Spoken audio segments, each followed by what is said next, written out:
But if there's grieving involved, maybe I'll wait 3 months. But you can grieve as we are smashing. Like, you cannot be, like, you can't, no.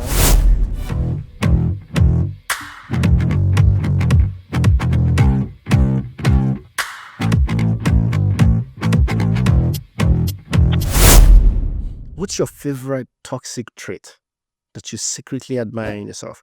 It's toxic, but you're like, I know, but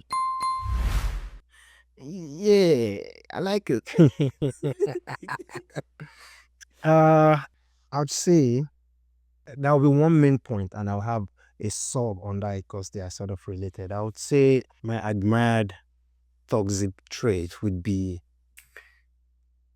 that I don't feel like, not like I don't feel like, I know for a fact that I don't need a romantic relationship to be happy. If there's anything at all that is true, I would say the opposite. Inversely would also be true.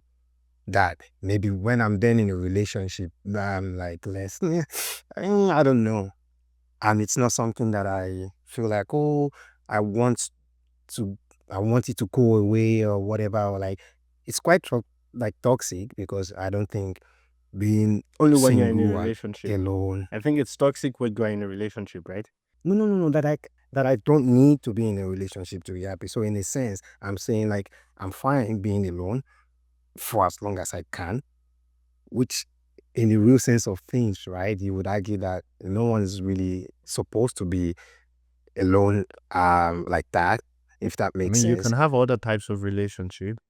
I think romantic relationship, not wanting that, I don't think that's toxic. It's a choice. I think what would be toxic would be you're now in a relationship and you still feel like, I don't need to be in here. Like you're in a relationship, but your energy is still, I don't need to be in this relationship. Then that would be toxic for your girl. I don't think because that's likely true, but not in entirety, like not entirely in that way. I feel like a lot of women would struggle to know how to be there for you if you are used to doing a lot of things yourself. There's this popular saying, right? Like if you have been single for a long time or whatnot, that it's difficult to really readjust because it's a comfortable life in a way because you don't have to report to anyone in the sense of this whole partnership thing. You don't have to really, you can just be wherever I want. There's this level of freedom to it that it's actually toxic. And that's the point that I was trying to make. So the sub of that is that I feel like by extension, that also, I feel like when it comes to sexual relationship or when it comes to sex, I like to believe, I carefully use that word, that no woman would have such power over me to be able to control me with. And it has happened before. Probably I learned from that. I mean, not probably, I did. Some would be like, oh, is it trauma response? I don't care. But at this point, I feel like there's no woman on this planet, regardless. There is actually, there are lots of them, but they will not have that power, if that makes sense.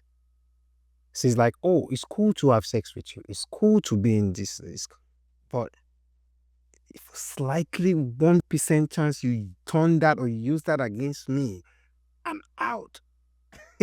I think my toxic trait is that I tend to be too logical, which in many moments also blinds me to the true emotion of what's going on. It's not always good, right? Sometimes we have to remember that we're still humans and emotions is a big part of us. And I think my toxic trait is just that I like it. I don't want it to change because it allows me to get through this kind of situation that you described. When someone is gone and I have a partner that is grieving to the point that is affecting the present, it's affecting our own life, our own marriage, my brother, I will raise it.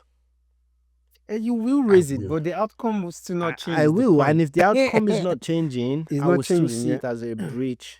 I will still see it as a breach of agreement. The For only sure. difference here is I probably won't see it as a breach of agreement. Maybe without the grieving story, I will already see a 3 weeks old as a breach of agreement. But maybe this. Yeah, I'm with you. I'm with you for You, sure. you have a Yeah. period for if you've not just given birth, you have a period that we should at least be doing. Like, let's say we're super busy, everything is tough. Let's still at least do 3 times a month. Right, but so yeah, and you see me being very generous now. You know that 3 times a month it doesn't make any sense to me. But I'm being generous. I'm being generous to say life is hard, Yeah. bro. Life is hard. Rain is falling inside our house. We still do that 3 times a month. That's the worst case scenario. I was sick for 2 weeks, so we'll quickly catch up on the 3 times a month. Ideally, we should do twice or 3 times a day, but that's on the other side. And we're not going 1 month. We're not going 1 month, nothing. Bro, we're going 1 month, nothing. So I will say, okay. Yeah. After 1 month, I'll be like, there's a problem. But if there's grieving involved, maybe I'll wait 3 months. But you can grieve as we are smashing. Like, you cannot be, like, you can't, no. For sure, I'm with you Like, now, but you know what will happen to missing- me? Yeah, You know what will yeah. happen to me? She'll be grieving, right? This person is not your boyfriend. I'm your husband. So Yeah. you are grieving. It has to be that she's not going to work. She cannot function. Because if she's functioning, our agreement of intimacy has to be held. Imagine you are grieving. You are denying me sex. And we're watching comedy. You're laughing. Ha ha ha. How? Are you mad? Are you alright?